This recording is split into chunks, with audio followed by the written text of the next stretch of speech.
Hello, incurable creators, and welcome to this episode of Podcasting Secrets. Today, I'm joined by Lindsay McMahon. Lindsay is the founder of the All Ears English podcast, and it's focused on teaching non-native speakers how to speak English. This podcast reaches more than 4 million monthly downloads. I didn't say that wrong. That is 4 million monthly downloads. Crazy impressive. She's built a global brand around voice, high impact courses, and live events that she's held in locations like New York, Boston, Tokyo. And on this episode of Podcasting Secrets, she's going to share how to craft a standout brand, grow a loyal audience, and turn a show into a six-figure business. Welcome to the Podcasting Secrets Show, where successful creators share their best stories, secrets, and strategies. I'm your host, Nathan William. Thanks so much for being with us, Lindsay. Thank you, Nathan. I'm glad to be here. Thanks for having me on. Yeah. So first of all, 4 million monthly downloads, 2 million monthly uniques. That's pretty crazy.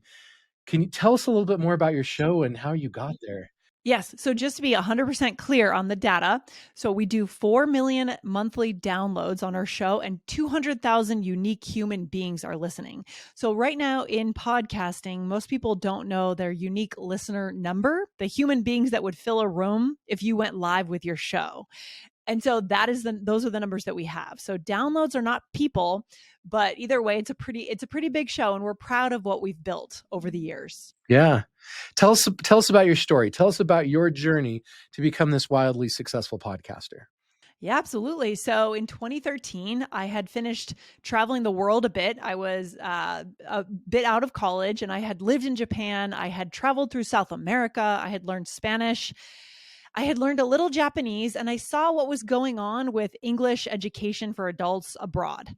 And I saw that there was a gap in the market for conversational fluency, which is what students really want, right? So when people learn English in Japan, in the schools, for example, it's rote memorization. But they get to become adults and they need to use English for their work. And all of a sudden, they can't necessarily engage in a conversation, but they've been studying their whole lives. So in 2013, podcasting was becoming popular.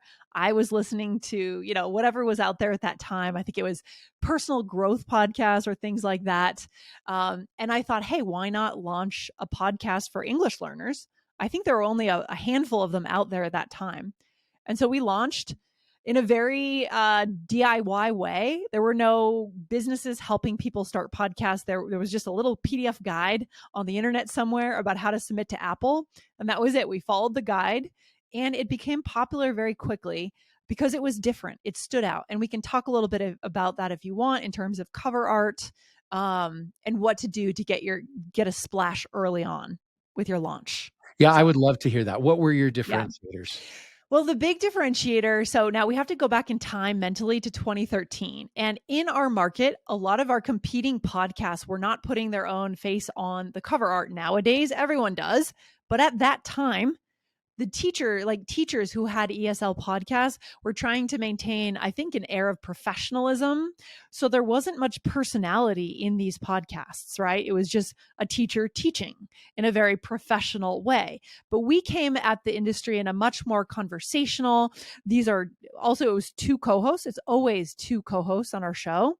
So it's just two friends sitting and chatting, and our listeners get to listen in, as opposed to one teacher kind of lecturing.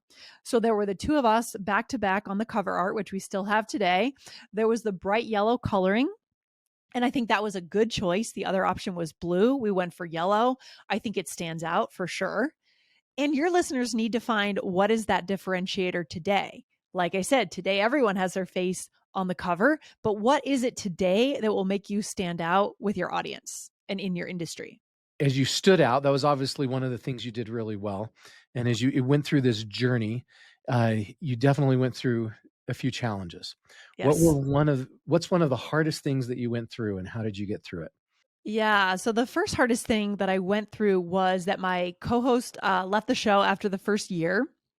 And so there was a lot of turmoil in terms of what's going to happen to All Ears English. I knew there was something special there, and we had not really synced up on what would happen if that happened. So it ended up being, my recommendation to your audience is, have contracts, think through when you're essentially finding a co-host and co-founding a show, you're kind of like marrying someone in a sense, right? It's a serious decision. So do you know this person?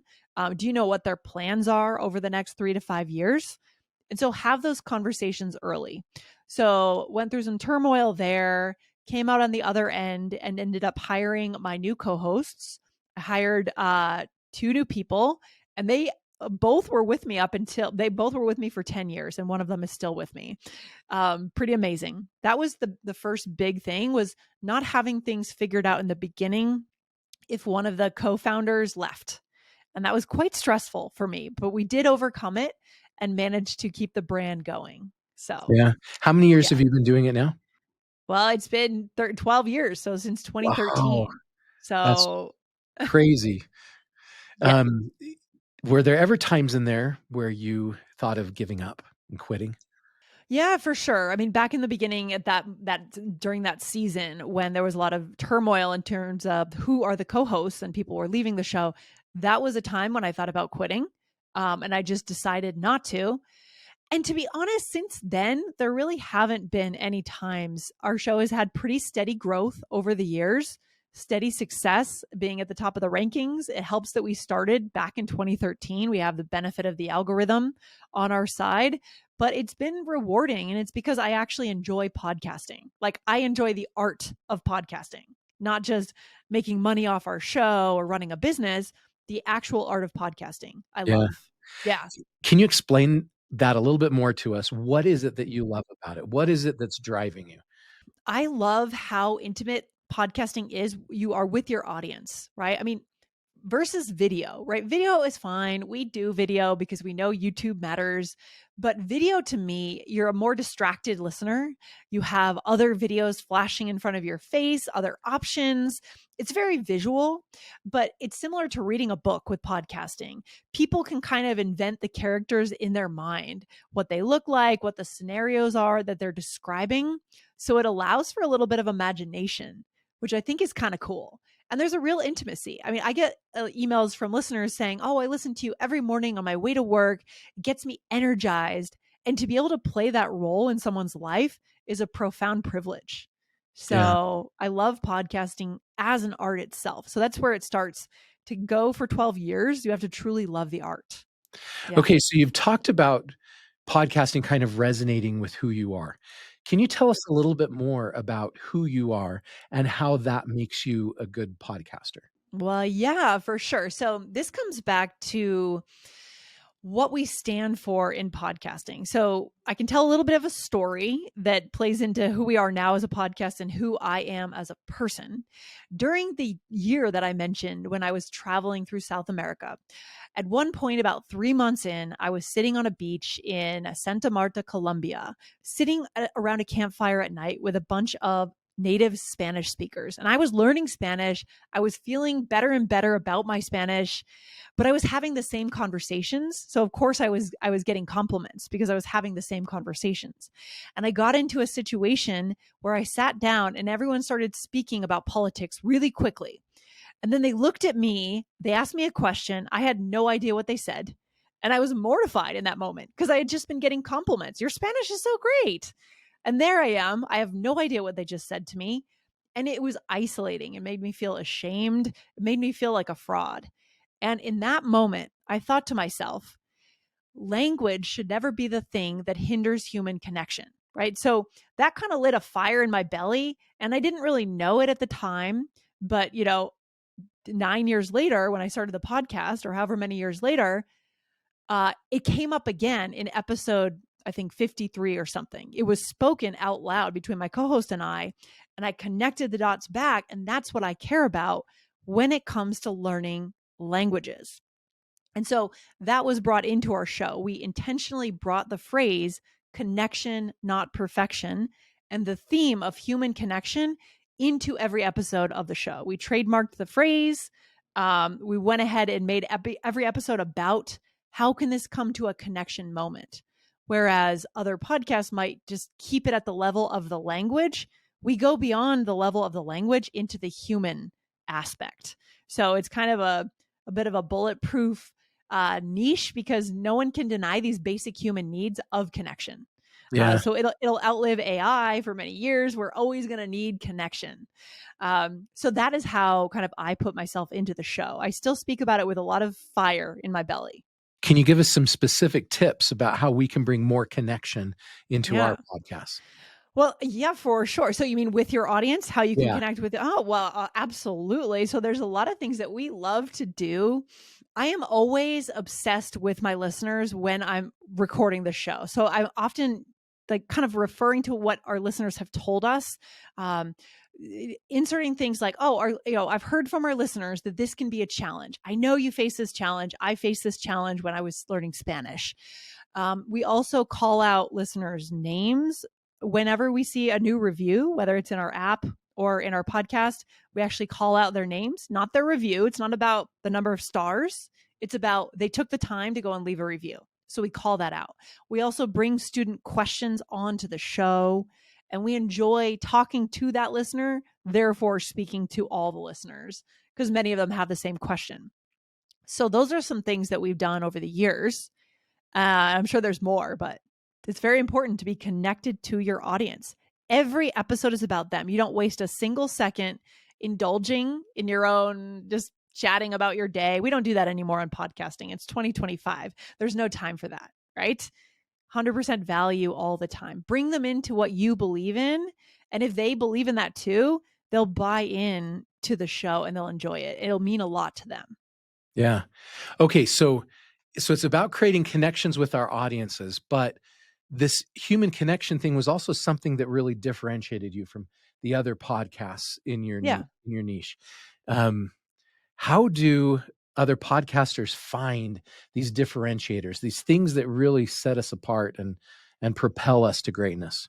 I really think it comes back to thinking about your life story a little bit, the experiences you've had, thinking about what really jolted you or jarred you, what really affected you, and then coming back to, I guess, human needs, right? Is it the need to achieve, the need to connect, the need to have love? What are these basic human needs that humans have had for centuries and they always will, as long as human beings are around? And then see if you can find the way those come together so that you're never just talking about yourself, right? When I share my campfire story, I'm not talking about myself. I'm talking about every single one of my listeners. Just this morning, Nathan, I was on a presentation, a professional English summit, and I told that story. And I knew that this was not about me. I spent the first 15 minutes on that campfire story, but it was about them. So I then went out to the audience in the Zoom room and I said, how many of you have had this situation? Flood of yeses. Yes, it happened to me at work in a meeting. Yes, it happened here. Yes, yes, yes. You get me. So we want to find that piece. And honestly, it takes reflection. I also think it takes publishing. So this is not something that you're going to start to say in episode 1. For us, it took 50 episodes to come up with it. So on your episodes, your early episodes, you're kicking around ideas. You're figuring out what is your philosophy by speaking, by just chatting, right? Talking to your audience, talking to your co-host, and then eventually it will come through to you. So I don't think we should skip over this step, because if we don't, then you're just sharing information. And information with AI now is very available, right? It's a We know that. commodity. Yes. Yes. I love it. Differentiate, connect. Yeah. Very, very powerful advice. Let's talk about growth for a little bit. 4 million monthly podcasts. What or downloads? Yes. What are your best secrets and strategies for growth? So, some of the things that we do, I still think the number one strategy, the king of all strategies, is guesting. So, for me, it would be guesting on other ESL shows where everyone is looking to learn English as a second language.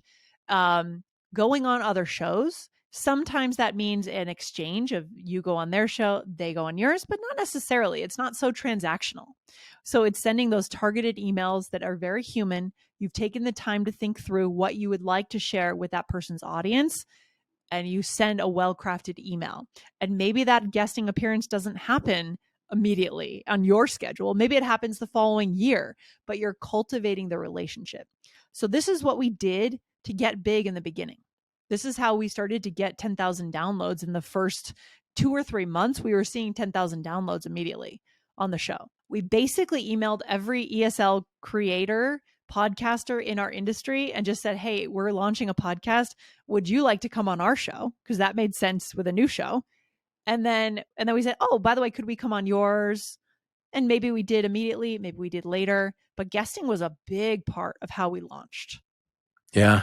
Yeah. When I speak with some of the biggest podcasters on this show as my guests, that is the most common answer that they give, is getting on other shows with related audiences. Yep. Because if you think about as a podcast listener, that's how you find your podcast too, right? So the other thing that we've done some other things. We started a network, a very small network. It's All Ears English as the anchoring biggest show. And then we launched 2 other shows, Business English and IELTS Energy, which target the same audience. And every month or every 2 months, we do what I call a relaunch of one of those shows. So we essentially try to make sure that everyone in the audience knows about all 3 shows. So it is the same people that you're kind of moving between the shows, but you're deepening your connection with them. They're seeing a different angle, a different take on a slightly different topic.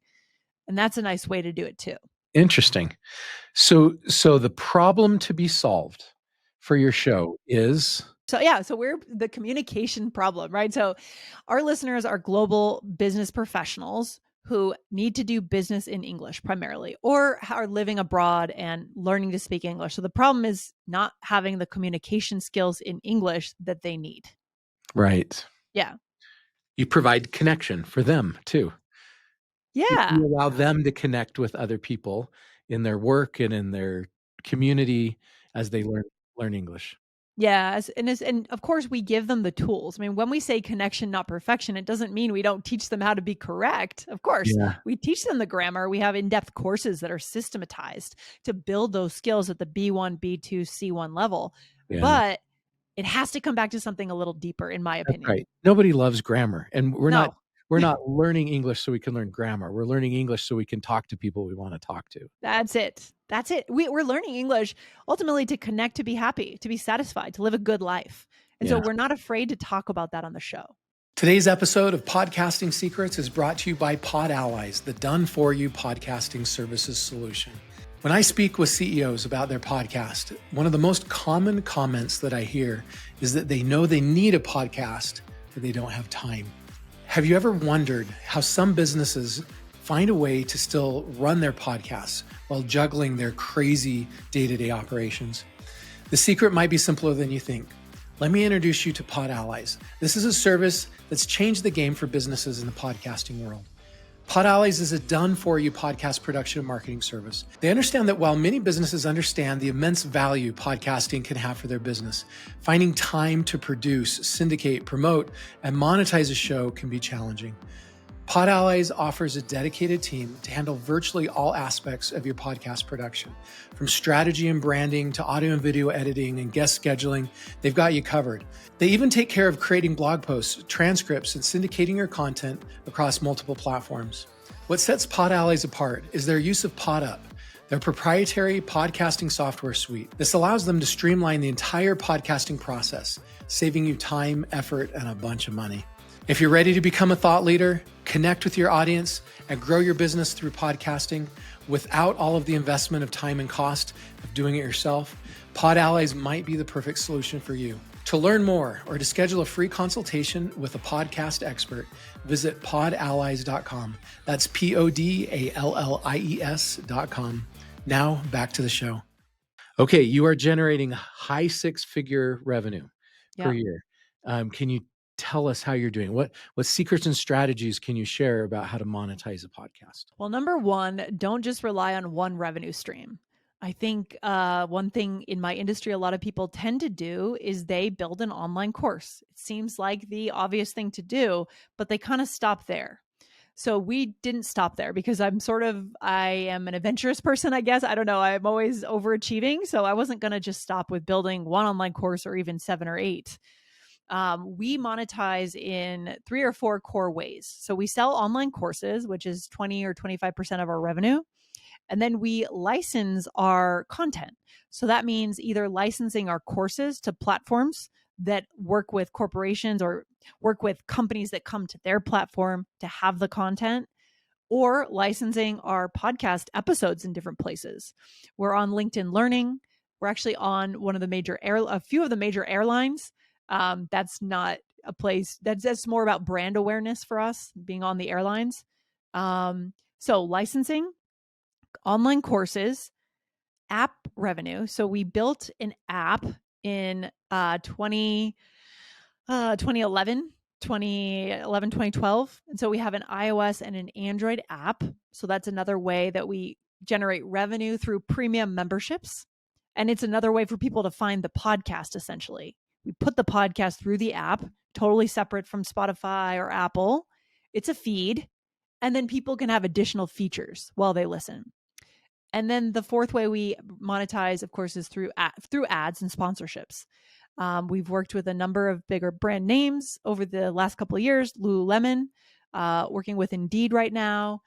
We've worked with Toyota, a number of brands that we've worked with over the years through host-read ads and programmatic ads that come through our setup on Megaphone. Yeah. Yeah. I love Lululemon. Some of my favorite pants. Me too. They were a joy to work with as well, by the way. They were Yeah. great. Yeah. Yeah. Okay. So of those different revenue streams, which ones have been the most effective? Which are your favorite? Which give you the Yeah. best bang for your buck? Honestly, it depends on which one I'm stepping on the gas for that quarter. So right Yeah. now, my foot is on the gas pedal for online courses because I've hired a marketing team, and we've systematized our launch system. We launch, we do a new promo every month, and we have a very specific system on how many emails we send, what the emails say, what the sales page looks like. So right now it's courses, but back in 2021, 22, it was ads because I was just getting into sponsorships for the second time. Yeah. I had experimented with it in 2013, and then we went away from it, and then we came back. So it just depends on what's up, what's down. Yeah. Honestly. Yeah. Do your courses have one-time fees to them, or are they recurring subscriptions? Most of them are a one-time fee. We do have one subscription service, and that's it. So mostly a one-time fee. Yeah. And why have you done it that way? It just fits your model better. It's so hard. I've tried things in the direction of the recurring subscription, but you have to get frankly, my audience is quite price sensitive, right? International professionals. Yeah. And so you have to get the right price point. You end up on the content wheel. I mean, we publish a lot of podcast episodes across our entire network. It's 10 episodes a week. And so we're busy publishing podcast episodes. So then to serve more content to that subscription product is a lot of extra work. For me, I would rather go in an intensive project, build a course, and then it's built and I update it once a year, but it's basically done. You've talked about kind of taking a contrarian point of view. You've talked about identifying the unwritten rules in a niche and then challenging them, doing something different. Yeah. Can you give me an example of how All Ears English does that, and how other podcasters could figure out their contrarian point of view?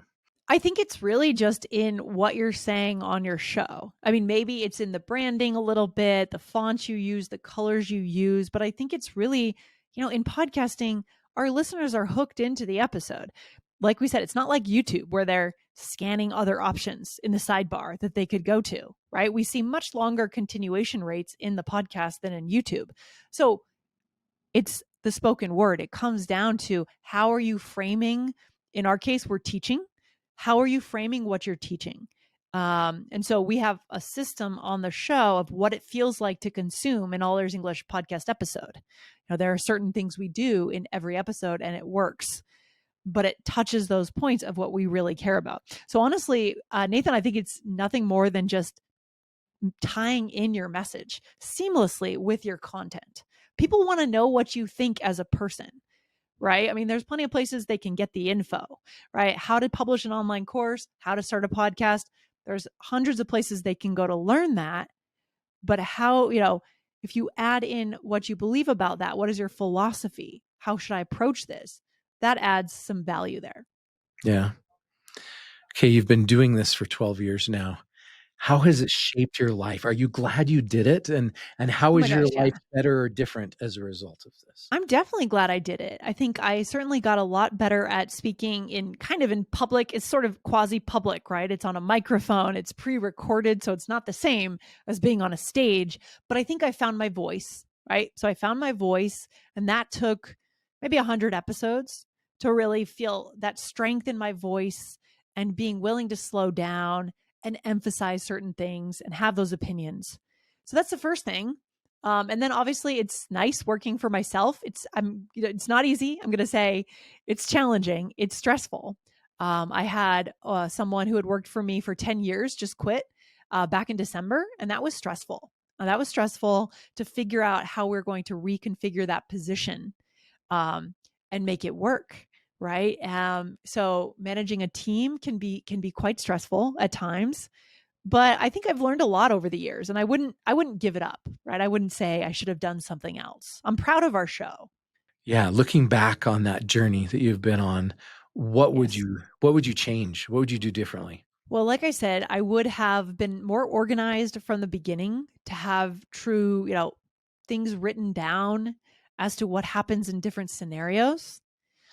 I probably so this is a hard one to answer because I mentioned before that we have four ways we make money and they're very different. And if one drops, I can pull the business up with the other ones.